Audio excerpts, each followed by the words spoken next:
नमस्कार, आध्यात्मिक दर्पण में आप सभी का एक बार फिर स्वागत है। पेश है आज की खास खबरें।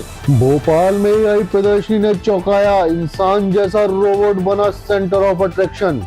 शिमला में 4 लेन टनल ने बढ़ाई लोगों की मुश्किलें, घर छोड़ने को हुए मजबूर। बजट 2026 से पहले करोड़ टैक्स पेयर्स की बड़ी धड़कनें, बड़ा फैसला संभव। डॉक्टर धर्मेंद्र कुमार की बेटी नीति सिंह ने बढ़ाया परिवार का मान, जीता स्वर्ण पदक। भीख के पैसे से बना करोड़पति, इंदौर से सामने आई हैरान करने वाली सच्चाई। उत्तर भारत में मौसम फिर लेगा करवट, बारिश बर्फबारी व तापमान गिरने के आसार। अब खबर विस्तार से। हेल्थ केयर में क्रांति की तैयारी, भोपाल में एआई का कमाल, इंसान की तरह सांस लेने वाला रोबोट बना आकर्षण का केंद्र। भोपाल से आध्यात्मिक दर्पण संवाददाता कुमार वंश की रिपोर्ट। भोपाल झीलों के शहर में इस बार सिर्फ रोशनी नहीं थी, बल्कि भविष्य की धड़कन भी सुनाई दी। ताज लेक फ्रंट के भीतर एक ऐसा दृश्य जहां इंसान और मशीन के बीच की रेखा धुंधली हो गई। Madhya Pradesh regional AI impact conference 2026 में सबकी नजरें ठहर गईं एक ऐसे रोबोट पर जो दिखता इंसान जैसा है, सांस लेता है, पलकें झपकाता है और मानो भीतर कोई रहस्य छुपाए हुए हो। आईआईटी इंदौर द्वारा विकसित यह मानव शरीर की एआई रेप्लिका केवल एक मशीन नहीं, बल्कि भविष्य की झलक है। एक ऐसी तकनीक जो इंसानी शरीर के भीतर झांक सकती है, बीमारियों को पहले पहचान सकती है और डॉक्टरों की ट्रेनिंग का तरीका भी बदल सकती है। वहीं विशेषज्ञ कहते हैं कि यह शुरुआत है उस दौर की जहां इलाज सिर्फ अनुमान नहीं बल्कि सटीक विज्ञान होगा। भोपाल के इस मंच से भारत के हेल्थ केयर भविष्य ने खामोशी से दस्तक दे दी है और सवाल बस इतना है, क्या हम इस बदलते कल के लिए तैयार हैं? भोपाल से आध्यात्मिक दर्पण संवाददाता कुमार वंश की ये खास report.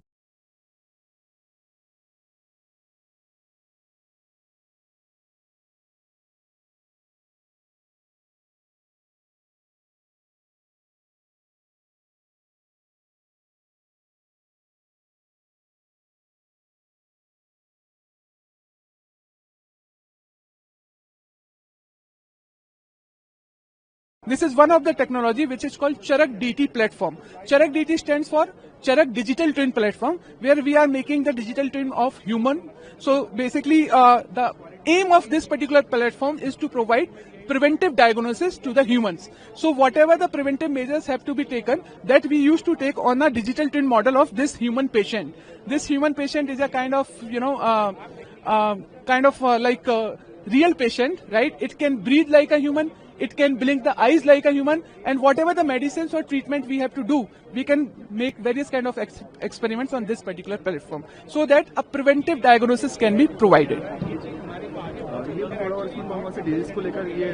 So yes, so this is basically a digital twin model of human, right? It implements a AI model where few deep learning models are also used to do. So that particular model have been trained on various human parameters that leads to some kind of diseases, right? So whenever these parameters get, converting into some kind of threshold, we used to provide preventive diagnosis with the help of various cutting edge technologies.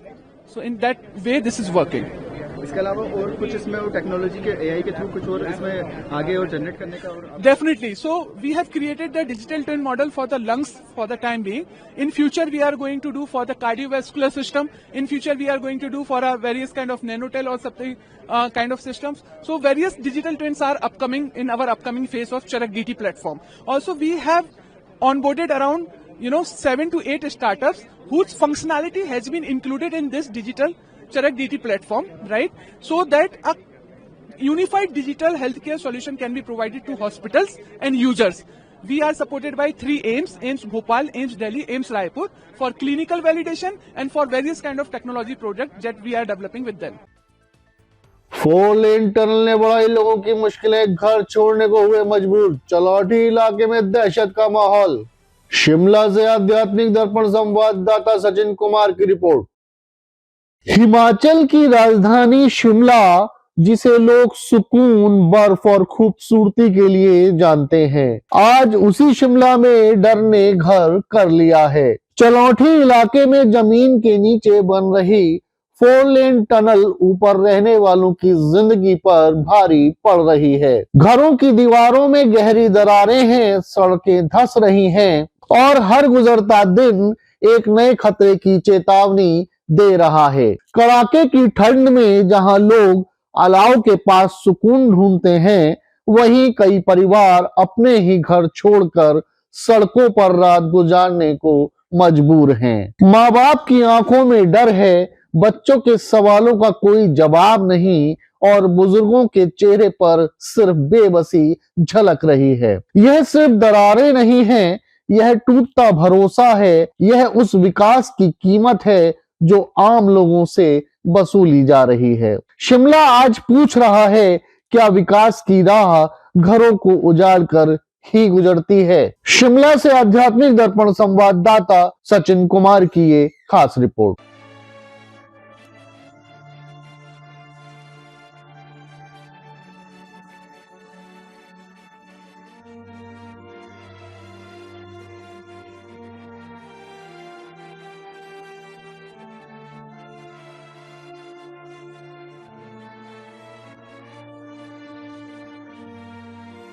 पूरी तरह से इसमें सरकार का भी failure है, इसमें central government का भी फेलियर है, स्टेट गवर्नमेंट का भी फेलियर है। एनएचएआई के ऊपर ही सारा मसला डालकर जो है पल्ला नहीं कोई झाड़ सकता है, उनकी गलती तो है ही है। सड़कों का निर्माण किस रूप में होना है, उसमें क्या टेक्नोलॉजी लगनी है और अगर उसमें कोताही हो रही है तो उस पर क्या एक्शन होना है और जनता को उसमें क्या रिलीफ मिलना है, क्या उसमें उनको मदद मिलनी है सरकार की ओर से, ये सारे विषय जो है एक बार पुनः जो है आज इनको चर्चा में लाने की आवश्यकता है। और जो भी एनएचएआई के ऊपर कार्रवाई बनती है या जो कंपनियां इन टनलों का निर्माण कर रही है, सड़कों का निर्माण कर रही है, उन पर जो कार्रवाई बनती है वो तुरंत होनी चाहिए और जो पीड़ित हैं उनको उचित मुआवजा उसका मिलना चाहिए। नेचर वालों ने टनल बनाई, सब कुछ टनल की वजह से। रात को ब्लास्ट करते हैं, 12 बजे के बाद तो बड़ी आवाजें आती है, इससे तो सारे मकान हिल गए, यही वजह है। अब बेघर हो गए तो बेघर है, सड़कों में आगे बेघर ही होते। ये तो कंप्लेन कर रहे कंटिन्यू इनको, एनएच वालों को, इनको ये देखने भी आए थे लेकिन इन्होंने इस पे कोई वो नहीं किया कि हम और भी जगह ब्लास्टिंग करते हैं, टनल बना रहे हैं, ऐसा कुछ नहीं है। इन्होंने मतलब हमारी बात को मतलब बॉदर नहीं किया, इन्होंने कहा कि ऐसा कुछ नहीं होगा। बजट 2026 से पहले करोड़ों टैक्स पेयर्स की बड़ी धड़कनें, बदलाव के फैसले की लोगों ने जताई संभावना। नई दिल्ली से आध्यात्मिक दर्पण संवाददाता अभय गुप्ता की रिपोर्ट। फरवरी करीब आते ही देश के करोड़ों टैक्स पेयर्स के मन में एक ही सवाल गूंजने लगा है, क्या बजट 2026 में ओल्ड टैक्स रिजाइम की कहानी खत्म होने वाली है? जिस सिस्टम के साथ LIC, PPF, होम लोन और ATC की फाइलें जुड़ी थी, वह अब एक भारी मशीन जैसा बन चुका है, जटिल, समय लेने वाला और उलझनों से भरा। वहीं दूसरी ओर सरकार एक नए रास्ते की ओर इशारा कर रही है। न्यू टैक्स रिजाइम, कम कागजात, आसान गणना और सीधे कम टैक्स। संकेत भी साफ हैं, जहां ओल्ड रिजाइम पिछले 10 साल से ज्यों का त्यों है, वहीं न्यू रिजाइम में छूट बढ़ती जा रही है। यहां तक कि 12 लाख तक की कमाई पर टैक्स लगभग शून्य है। आंकड़े बताते हैं कि 80% टैक्स पेयर्स पहले ही नया सिस्टम चुन चुके हैं। तो सवाल अब ये नहीं कि न्यू रिजाइम क्यों, सवाल ये है क्या बजट 2026 ओल्ड टैक्स रिजाइम का आखिरी अध्याय लिखने जा रहा है? जवाब अब सिर्फ बजट के पन्नों में छुपा है, जिसका फरवरी में हम सभी को इंतजार रहेगा। नई दिल्ली से आध्यात्मिक दर्पण संवाददाता अभय गुप्ता की ये खास रिपोर्ट है कि अगर टैक्स स्लैब नहीं बढ़ता है तो सरकार को अन्य राहत देनी चाहिए, जैसे कि स्टैंडर्ड डिडक्शन की सीमा बढ़ाई जाए। वहीं होम लोन के ब्याज दर पर छूट की सीमा जो अभी 2 लाख है उसे रिवाइज किया जाए और हर 3 से 5 साल में महंगाई के आधार पर टैक्स स्लैब को ऑटोमेटिक रिव्यू जैसे की घोषणा की जानी चाहिए। इसी के साथ ही एक्सपर्ट्स का कहना है कि कम स्लैब होने की वजह से फ्रेशर्स भी बहुत जल्दी टॉप टैक्स ब्रैकेट में आ जाते हैं। इससे उन्हें लगता है कि टैक्स देश के विकास में योगदान नहीं बल्कि एक जुर्माना है। अगर टैक्स स्लैब महंगाई के हिसाब से एडजस्ट नहीं होते तो आप अमीर नहीं हो रहे बल्कि अपनी कमाई का एक बड़ा हिस्सा बस टैक्स में दे रहे हैं। लेते हैं एक छोटा सा ब्रेक, आप कहीं मत जाइएगा, देखते रहिए आध्यात्मिक दर्पण। बैल कोलू कच्ची घानी सरसों का तेल, नाम ही पहचान है। बैल कोलू कच्ची घानी सरसों का तेल, नाम ही पहचान है। 62 वर्षों से आपके भरोसे और फैशन का प्रतीक सेठी सन्स, बॉम्बे होजियरी फैमिली की विश्वसनीय इकाई। यहाँ मिलेगा स्टाइलिश जेंट्स कलेक्शन, आकर्षक लेडीज फैशन और प्यारे प्यारे किड्स वियर, सब कुछ एक ही जगह पर। सेठी सन्स, परंपरा, विश्वास और फैशन का संगम। ब्रेक के बाद आप सभी का हार्दिक स्वागत है। नीति सिंह को देव संस्कृत विश्वविद्यालय से मिला स्वर्ण पदक, परिवार और संस्था में दौड़ी खुशी की लहर। हरिद्वार से आध्यात्मिक दर्पण संवाददाता कुमार निशांत की रिपोर्ट।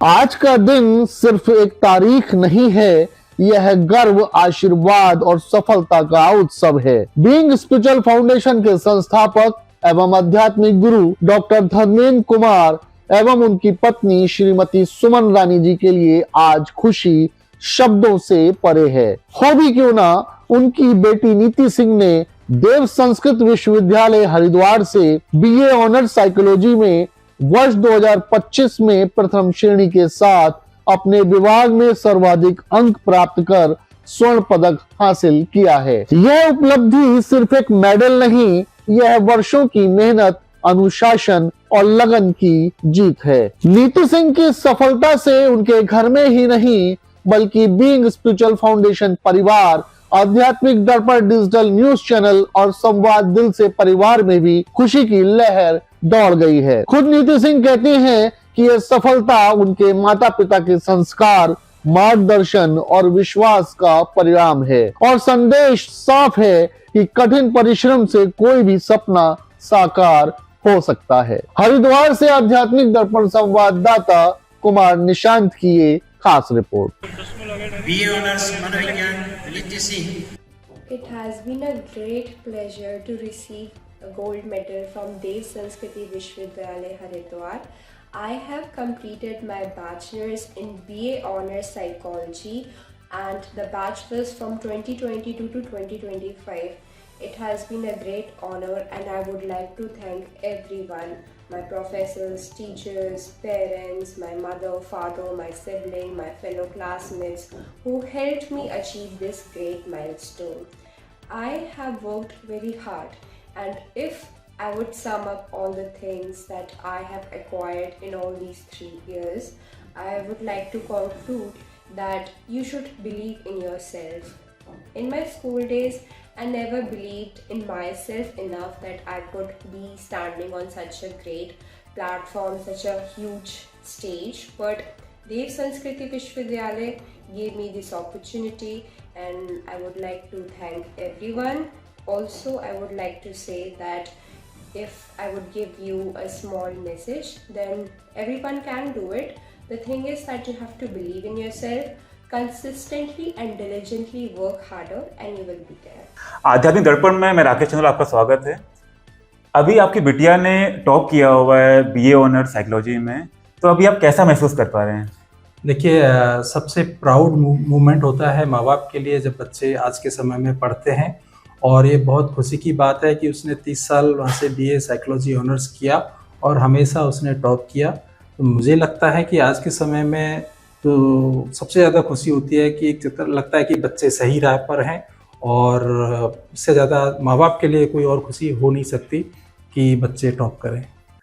और एक बहुत डीप क्वेश्चन पूछना चाहूँगा मैं आपसे कि आज के टाइम पे लोग, हमको यूएस पढ़ना है, यूके पढ़ना है, सबकी डिज़ायर ऐसी होती है, तो आपने आध्यात्म का केंद्र है शांति कुंज BSVB, तो वहाँ आपने क्यों चुना, मतलब वहाँ पर कोर्स करने के लिए? शायद आपका सवाल गलत हो सकता है कि मैंने क्यों चुना। ऑफ कोर्स बेटी ने चुना, और मैं उसको बता दूं कि कॉन्वेंट से एजुकेटेड है, बहुत अच्छे से इंग्लिश, उसने बहुत अच्छी इंग्लिश बोलती है, और लेकिन उसका अपना था कि कहीं ना कहीं संस्कृति के साथ जुड़ना, जो हमारी कल्चर है, जो सनातन धर्म की जो कल्चर है, उसको गहराई से समझना, कैसे यज्ञ वगैरह करते हैं उसको समझना। तो कहीं ना कहीं बेटी की ही चॉइस थी कि वो हरिद्वार से देव संस्कृति विश्वविद्यालय से मनोविज्ञान से बीए साइकोलॉजी करे। हमारा सिर्फ सहयोग है उसमें।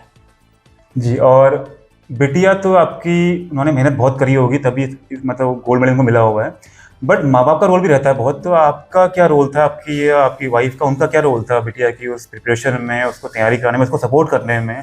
आज के टाइम पे आप देखते हैं कि डिप्रेशन, बहुत सारी प्रॉब्लम होती रहती है, तो आपने कैसे मैनेज किया इस चीज़ों को? कहीं ना कहीं बच्चे वो करते हैं जो देखते हैं, तो शायद बेटी ने भी वही करने की कोशिश की होगी कि आज के समय में जहाँ चारों तरफ लोग डिप्रेशन में, एंजाइटी में रहते हैं, उसके फादर कैसे सुकून से रहते हैं, तो उसको समझ में आता था कि जो आराम से रहते हैं उसके पीछे कहीं ना कहीं मेडिटेशन और स्पिरिचुअल प्रैक्टिसेस उसके फादर करते हैं। तो वही देख करके उसने वो रास्ता चूज़ किया और उसने खुद से उसको निर्णय लिया। हमारा कोई रोल नहीं है, हम तो अपना काम कर रहे हैं, वो हमको देख करके उसको फॉलो कर रहे हैं। अभी आप मलेशिया में आए हुए हैं और वहाँ पर आपकी बेटी को प्राइज़ मिला हुआ है, तो आप अपनी संस्था जो आपकी बीइंग फाउंडेशन है, जो स्पिरिट फाउंडेशन है, तो उसके थ्रू आप क्या मैसेज देना चाहेंगे अभी पूरे हमारे जो दर्शक होंगे उनको? नहीं, सबसे पहले तो मैंने इस मूवमेंट को मिस किया है, बट ऑलरेडी कई 2 महीने पहले हमने यहाँ पर स्पिरिचुअल वेलनेस रिट्रीट प्लान की हुई थी। 15 लोग इसमें आ रहे थे, तो उस कमिटमेंट को ब्रेक नहीं कर सकता था मैं, तो मैंने इस मूवमेंट को बहुत मिस किया है। मैं वहाँ पर स्टेज पर अवश्य होता, मतलब स्टेज के सामने से उसको देख रहा होता और मेरे लिए बहुत प्राइड मूवमेंट होता। बट यस, वीडियो के से मैंने देखा है, यूट्यूब पर देखा है, फोटोज़ के माध्यम से देखा है। कहीं ना कहीं उस दिन मैं वहीं पर था और मैंने उस क्षण को जिया है और मेरे को बहुत अच्छा लगा है। और बाकी लोगों को भी मैसेज यही देना चाहूँगा कि बच्चे जो है वो नहीं करते जो आप कहते हैं, बच्चे वो करते हैं जो देखते हैं। तो आप भी स्पिरिचुअल प्रैक्टिसेस में आइए और उसको फॉलो कीजिए, बच्चे भी उसको फॉलो करेंगे। इंदौर में भीख मांगने वाला निकला करोड़ों का मालिक, भिक्षावृत्ति अभियान ने खोली पोल। इंदौर से आध्यात्मिक दर्पण संवाददाता कुमार वंश की रिपोर्ट। सर्राफा की चहल पहल, भीड़ और शोर के बीच एक चेहरा रोज दिखता था, फटे कपड़े, झुकी नजरें और फैला हुआ हाथ। लेकिन इस चेहरे के पीछे एक ऐसा राज छुपा था जिसने पूरे इंदौर शहर को चौंका दिया। भिक्षावृत्ति अभियान के दौरान जब परतें खुली तो सामने आया मांगी लाल। सड़क पर बैठा भिखारी नहीं बल्कि करोड़ों की संपत्ति का मालिक। 3 मकान, 3 ऑटो, 1 कार और भीख के पैसों से चलने वाला ब्याज का एक पूरा कारोबार। जो हाथ दान मांगता था वही हाथ चुपचाप व्यापारियों को पैसा उधार दे रहा था। सवाल सिर्फ ये नहीं कि मांगी लाल अमीर कैसे बना, सवाल ये है कि सड़कों पर दिखने वाली कितनी कहानियां अभी भी अनकही हैं। इंदौर की इस गली से एक रहस्य तो खुल गया, लेकिन कई सवाल अब भी खामोशी में छुपे हैं। इंदौर से आध्यात्मिक दर्पण संवाददाता कुमार वंश की ये खास रिपोर्ट। शनिवार को हमने रात में स्पेशली इसी के लिए टीम भेजा था कि रात में रुक के वहां पे देखें, तो हमारी टीम लगभग 3 से 4 घंटे वहां रुकी। तो रात में लगभग 10 बजे के करीब ये व्यक्ति आया भिक्षावृत्ति करने, तो हमने उसका रेस्क्यू किया जी। इसका नाम मांगी लाल है और एक प्रकार से कुष्ठ रोगी है ये व्यक्ति। इसकी उम्र 55 से 60 साल के करीब है और पिछले 8-10 साल से लगातार भिक्षावृत्ति कर रहा है, ऐसा बताया गया वहाँ के लोगों के द्वारा। और हमने इसकी जानकारी ली तो काफी संपन्न व्यक्ति है ये। प्रतिदिन जो अपना ब्याज पर पैसा दिया है वो उगाही करने भी जाता है ये। इसको अभी हमने शेल्टर हाउस में भेज दिया है इसका, उज्जैन में। मैंने कभी भीख नहीं मांगी। पैसा कैसे आ जाता था? फिर पैसा कैसे आता था? लोग अरे मैं टेबल सेट का काम करता था ना भैया, मैं 1000 रुपए रोज तो मैं बुकिंग के ले लेता था मैं, और अभी ब्याज होना पैसा मिल जाता है, ऐसा है। लोग वहाँ इंदौर वाले लोग तो ये भी बोलते हैं कि शराब में आते थे तो लोग वैसे दे देते थे। नहीं, झूठ बोलते वो क्या, जिसको अभी आपने पैसे मांगे, आपने मांगा कि आपको 10,000 रुपए, मैं मेरी ऐसी हालत में 10 तो दूंगा नहीं, 2 दूंगा, तो वो क्या जलन के मारे इन लोग करते हैं ऐसा कि जिसको नहीं दिया पैसा तो वो बोलते कि वही लोगों ने वो छपवाया मेरा, ऐसा ही है। ऐसा एक मांग लिया था मेरे से 50,000 रुपए, मैंने नहीं दिए। ऐसे बहुत सारे मांगते कि हमको भी दे दो, तो भैया मैंने 2,000 रुपए ले ले, 2,000 रुपए देता हूँ और बेच के दे देना पैसे हाथ के हाथ।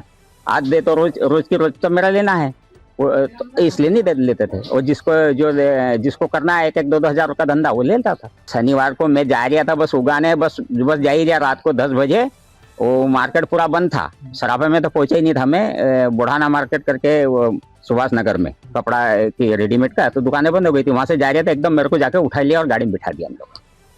भाई कहाँ ले जा रहे हो, क्या है? मैंने बोला भीख नहीं मांगता हूँ, भिखारी नहीं हूँ।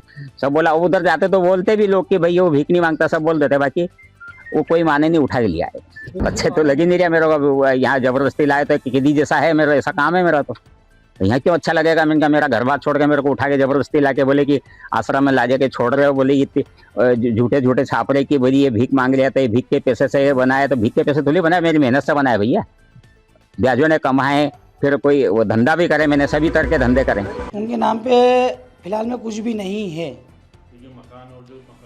ये मकान जैसे ये 3 मंजिला मकान बताया गया है, ये मकान मेरा है, मेरी मम्मी के नाम पे है, रजिस्ट्री है, और उस पर लोन लेके मैंने मकान बनाया है। किस्त में पूरी मैं भरता हूँ और इसका रिकॉर्ड वगैरह सब डॉक्यूमेंट में सब दे सकता हूँ। सालों का जो भी रिकॉर्ड है इसका, पैसे का, वो कागज सब दे सकता हूँ मैं इस मकान का। मैं 3 ऑटो रिक्शा है, तो 2 ऑटो रिक्शा मेरे नाम पे है, मेरे खुद के ही है, मैं उसका सबूत दे सकता हूँ। मैं खुद के नाम पे मेरी गाड़ी है, उसकी मैं किस्त भरता हूँ 5। एक गाड़ी की किस्त मैंने 7 भर दी है, एक गाड़ी की किस्त 5 भर दी है। वो मेरे नाम पे गाड़ी है, रजिस्ट्रेशन मेरे नाम पे, और रजिस्ट्रेशन के ऊपर मतलब वो रहता ना, क्या बोलते हैं, हाँ ऑटो नंबर रहता, वो तो ठीक है, वो क्या बोलते हैं फाइनेंस करा हुआ, वो लिखा हुआ है, तो वो चीज़ मेरी है। दूसरी बात, कार मेरी बहन की है, उनके ससुर के नाम पे गाड़ी है, और वो किस्त नहीं भर पा रहे थे, तो उन्होंने मुझे गाड़ी दे दी थी कि भैया ये गाड़ी तुम किस्त में नहीं भर पाऊंगी तो तुम ये गाड़ी नीलामी में चली जाएगी, तो भैया तो गाड़ी रख ले, या ली तो तू किस्त भर देना, गाड़ी तुम ही आगे जाके रख लेना, तेरी इच्छा हो तो आगे जाके पैसे मुझे दे देना, नहीं तो कोई बात नहीं। उनकी सेवा मैं ही करता हूँ, मेरे साथ में रहते हैं। पहले अलवासा रहते थे वो, अभी 6 महीने पहले अलवासा थे, उस 6 महीने के बाद मैं यहाँ ले आया हूँ। ये मकान मैंने बना लिया था, तो मैं उनको लाचार व्यक्ति है, तो मैं उनको मैं रखना चाहता हूँ, मैं रख रहा हूँ, सेवा करूँगा और आगे भी करूँगा, ऐसी बात नहीं है कि नहीं करूँगा, करूँगा।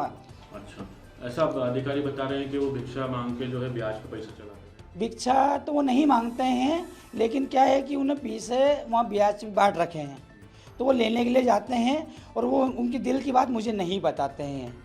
ये मामला है, मैंने भी उनको देखा नहीं कि भिक्षा लेते हैं कि लेते हैं, मुझे नहीं मालूम, लेकिन ये है कि उन्हें ब्याज पे पैसा वहाँ बांट रखा है, लेकिन वो लेने जाते हैं। पश्चिमी विक्षोभ की दस्तक से उत्तर भारत में बारिश और बर्फबारी से सर्दी और तेज होने के आसार। नई दिल्ली से आध्यात्मिक दर्पण संवाददाता सचिन कुमार की रिपोर्ट। उत्तर भारत जहां सर्दी अभी अपना असर छोड़ने को तैयार नहीं है, पहाड़ों की खामोशी में फिर हलचल है और मैदानों की हवा में ठिठुरन लौट रही है। मौसम एक बार फिर करवट लेने जा रहा है। वहीं भारतीय मौसम विज्ञान विभाग की चेतावनी है, पश्चिमी विक्षोभ फिर से सक्रिय हो रहा है। आसमान से गिरती बूंदें, पहाड़ों पर सफेद चादर और मैदानों में कपकपाती ठंड सब एक बार फिर दस्तक देने वाले हैं। आने वाले दिनों में तापमान और गिरेगा, पहाड़ों पर बर्फबारी होगी और मैदानी इलाकों में बारिश के साथ सर्द हवाएं चलेंगी। दिल्ली एनसीआर हो या उत्तर प्रदेश, पंजाब, हरियाणा, राजस्थान या बिहार, हर जगह ठंड अपने तेवर दिखाने को तैयार है। सर्दी से राहत की आस लगाए बैठे लोगों को अभी थोड़ा और इंतजार करना होगा, क्योंकि उत्तर भारत में ठंड की कहानी अभी खत्म नहीं हुई है। नई दिल्ली से आध्यात्मिक दर्पण संवाददाता सचिन कुमार की ये खास रिपोर्ट। हिमाचल प्रदेश और उत्तराखंड के ऊंचाई वाले जिलों में बर्फबारी का सिलसिला शुरू हो चुका है। चमोली, उत्तरकाशी, पिथौरागढ़ और लाहौल स्पीति जैसे इलाकों में सर्द हवाओं के साथ बर्फ गिर रही है। केदारनाथ, बद्रीनाथ और हेमकुंड साहिब में तापमान 0 से नीचे बना हुआ है, जिससे श्रद्धालुओं और स्थानीय लोगों की मुश्किलें बढ़ गई है। मौसम विभाग का अनुमान है कि 21 जनवरी के बाद बर्फबारी की तीव्रता और बढ़ सकती है। देश के कई बड़े शहरों में शीतलहर को लेकर येलो अलर्ट जारी किया गया है। लखनऊ, कानपुर, मेरठ, बरेली और आगरा जैसे शहरों में ठंडी हवाएं सुबह के समय परेशानी बढ़ा सकती है। बिहार में भी हालात कुछ ऐसे ही बने हुए हैं। पटना, गया और आसपास के जिलों में घने कोहरे के चलते दिन का तापमान सामान्य से नीचे चला गया है। धूप न निकलने से लोगों को सर्दी से राहत नहीं मिल पा रही। जुड़े रहें आध्यात्मिक दर्पण के साथ, सब्सक्राइब करें एवं बेल आइकन दबाएं। आध्यात्मिक, धार्मिक, सामाजिक, सांस्कृतिक एवं राजनीतिक खबरों का सर्वोत्तम मंच इस आध्यात्मिक बुलेटिन के प्रायोजक थे राष्ट्रीय ग्रुप ऑफ इंस्टीट्यूशन, उज्जवल भविष्य की गारंटी, ग्लोबल हॉस्पिटल, बेहतर स्वास्थ्य की नई पहचान, गंगा ज्योति आई हॉस्पिटल, आपकी आंखों का सच्चा साथी, बॉम्बे हॉजरी, गुणवत्ता और विश्वास का प्रतीक।